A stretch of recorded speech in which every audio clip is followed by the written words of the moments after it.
Halo semua, selamat pagi, selamat datang di bacaan hari ini, hari Sabtu tanggal 27 Maret tahun 2021. Selamat datang di bacaan harian, bacaan umum untuk semua zodiak. Ambil hanya jika resonate.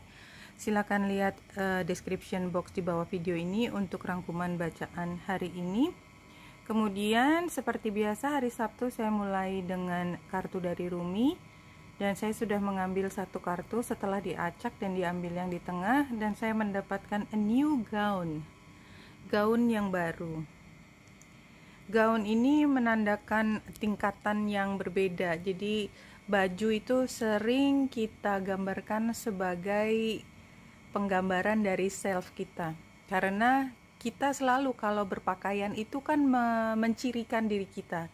Kalau kita orangnya sangat formal, kita seperti butuh untuk menggunakan baju yang biasa dipakai dalam acara yang formal. Kalau kita orangnya bebas, merdeka, kadang-kadang terlalu bebas dan terlalu merdeka, tergantung dari minat kita, maka itu juga akan terlihat dari baju kita. Dan kadang-kadang tanpa kita mengatakan sesuatu, orang bisa menangkap personality kita hanya dari pakaian, dari gaun. Gaun di sini memang digambarkan gaun itu perempuan, baju perempuan, tetapi biasanya dalam spiritualitas itu selalu, kalau dalam bahasa Inggris itu selalu she. Anyway, ya itu tidak menggambarkan she selalu perempuan. Dan new gown dalam bacaan ini cukup panjang. Saya akan membaca terlebih dahulu sebentar.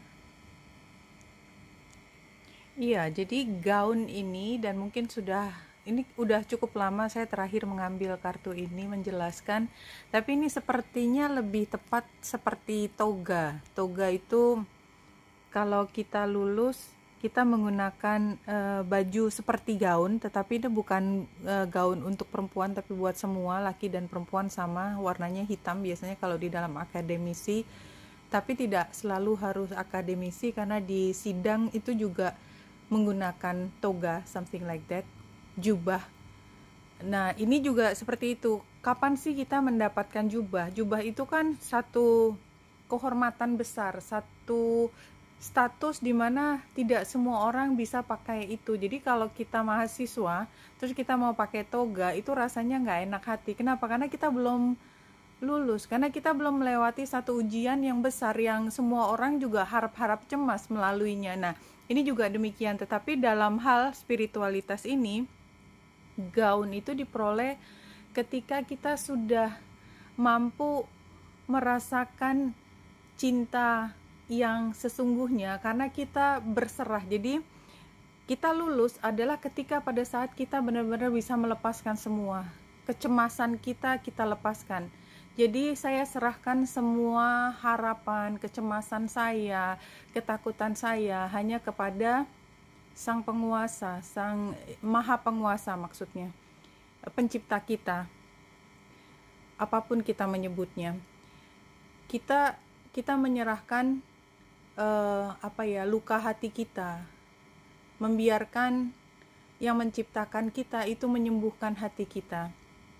Kita menyerahkan semua, termasuk di sini harapan yang hilang, itu juga hanya kepada pencipta kita, karena dia maha kuasa. Yang pencipta kita itu maha kuasa, apapun jika diinginkan itu terjadi. Sehingga ketika kita sudah sampai pada titik, kalau dari logika nggak mungkin, ini skornya nggak mungkin, karena kita hanya bisa berpikir linear kan. Kalau begini maka begini, kalau begitu maka begini. Nah, ini udah di luar kendali kita, dan mungkin kita masih punya harapan, mungkin kita masih punya rasa sakit hati yang luar biasa, tetapi kita udah nggak tahu mesti ngapain lagi. Kita udah tidak bisa menyembuhkan hati yang terluka. Kita sudah tidak mampu berharap lagi lebih dari apa yang kita bisa pandang sekarang. Nah, ketika semuanya sudah diserahkan sepenuh hati, jadi rasanya memang itu adalah titik yang sangat sukar, karena kebanyakan dari kita bilangnya udah berserah, tapi sebenarnya kita masih mengharapkan sesuatu dengan nanti mungkin ada keajaiban. Kalau berserah itu ya benar-benar berserah. Kalau misalnya ditakdirkan tidak, ya tidak, dan itu tidak ngomel lagi. Kalau kita kan saya masih berharap satu mukjizat. Ketika belum terjadi, saya masih berharap satu mukjizat. Jadi masih direntangkan, diulur. Nah enggak, ini udah benar-benar enggak ngulur lagi, benar-benar menyerahkan. Nah pada saat semuanya diserahkan, saya sebagai manusia lahir tidak mampu apa-apa. Dengan kondisi sekarang saya sudah banyak sekali punya kemampuan dan punya banyak harapan dan punya banyak pengalaman yang saya ternyata tidak mampu menanganinya sendiri. Saya kembalikan menjadi diri saya seperti ketika lahir, ketika tidak mampu apa-apa lagi, dan bahwa jika memang Yang Maha Kuasa mengizinkan saya untuk menjadi sesuatu yang memang sudah ditakdirkan, saya akan legowo dengan sepenuh hati menerima apa yang menjadi ketetapanmu. Kenapa? Karena saya sudah struggle sekian lama. Jadi berserah itu hanya bisa kalau kita sudah pernah struggle, kita udah pernah nyoba semuanya, nabrak tembok lagi, nyoba lagi, nabrak tembok lagi, jatuh bangun, sampai akhirnya kayaknya nggak ada jalan lain seperti yang sudah pernah saya lakukan. Semua pilihan yang ada sudah pernah saya coba, tetapi tetap nggak bisa. Nah di titik itu, ketika benar-benar ya sudahlah, memang begini takdirnya, dan saya menyerahkan semua sepenuh hati, tidak lagi mengulur-ngulur harapan palsu dan lain sebagainya. Itu adalah ketika kita mendapatkan gaun baru karena tingkat kita sudah berbeda. Itu yang saya tangkap dari satu kartu Lenormand, dari Rumi. Lenormandnya baru sekarang. Tapi kalau kita lihat sekarang, ya sebenarnya justru dengan kita berserah itu kita seperti membuka pintu akan keberkahan yang tak terhingga. Kita merasa nyaman menjadi diri sendiri ketika kita sepenuhnya berserah. Saya katakan lagi bahwa istilah berserah itu bukan sesuatu yang ringan kita ucapkan, tetapi sesuatu yang kita alami dengan sepenuh hati, dengan luka dan cut and bruises lah istilahnya, yang kita sendiri sampai pada satu titik hanya dengan izin Yang Maha Kuasa saya bisa kembali seperti awal. Nah, di sini ada Animal Kingdom. Ini barangkali kita belajar banyak cara. Jadi animal itu kan punya karakter sendiri yang sebagai manusia kita bisa melihat. Jadi kalau dari Shio itu astrologi Cina, itu kan sebenarnya banyak sekali belajar dari hewan-hewan.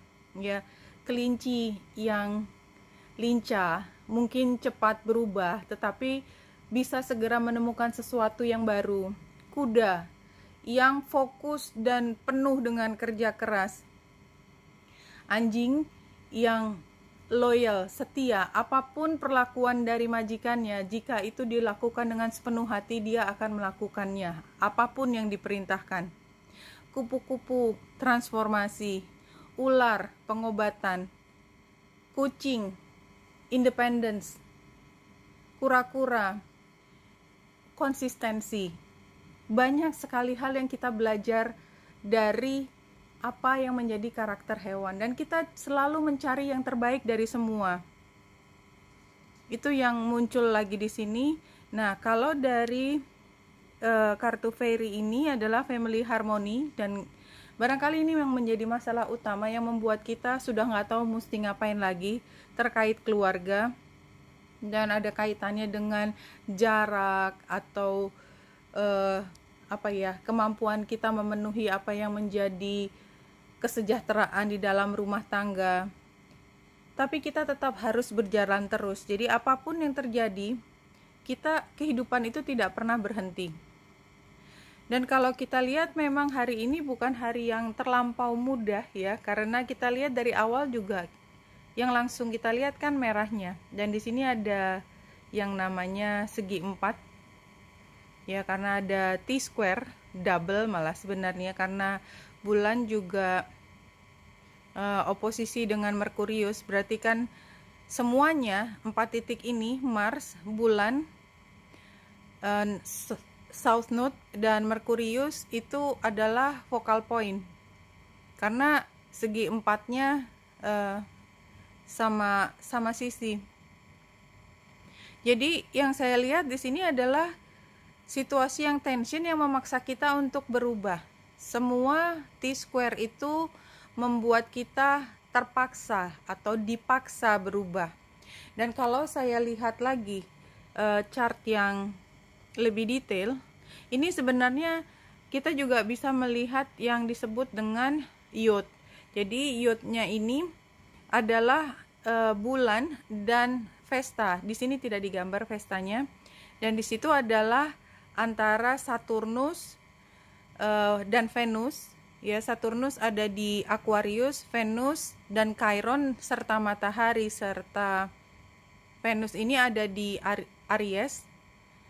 Karena quincunx tidak digambar di chart ini, tetapi ini menunjukkan bahwa jika ada hal yang membuatmu gundah, dan itu terkait dengan harga dirimu, tentang siapa jati dirimu, dan jati dirimu yang mungkin terkoyak di masa lalu, karena keharusan, karena tidak ada pilihan lain kecuali menuruti apa yang menjadi keinginan penguasa atau aturan, maka saat ini lakukan semua yang kau bisa untuk melihat.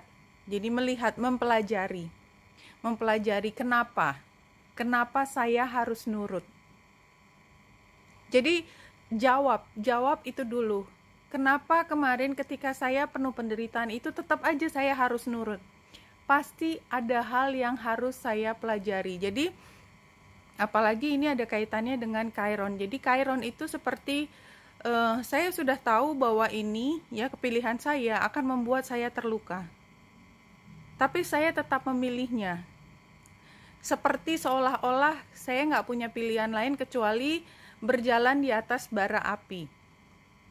Tapi ternyata berjalan di atas bara api tersebut, itu ada pelajaran yang harus diambil. Pelajaran yang hanya bisa diperoleh dengan merasakan luka karena terbakar kakinya.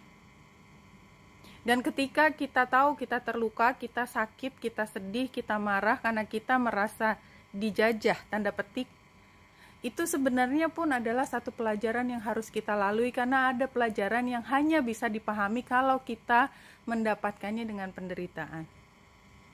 Sorry to say, but itu adalah pesan yang saya terima.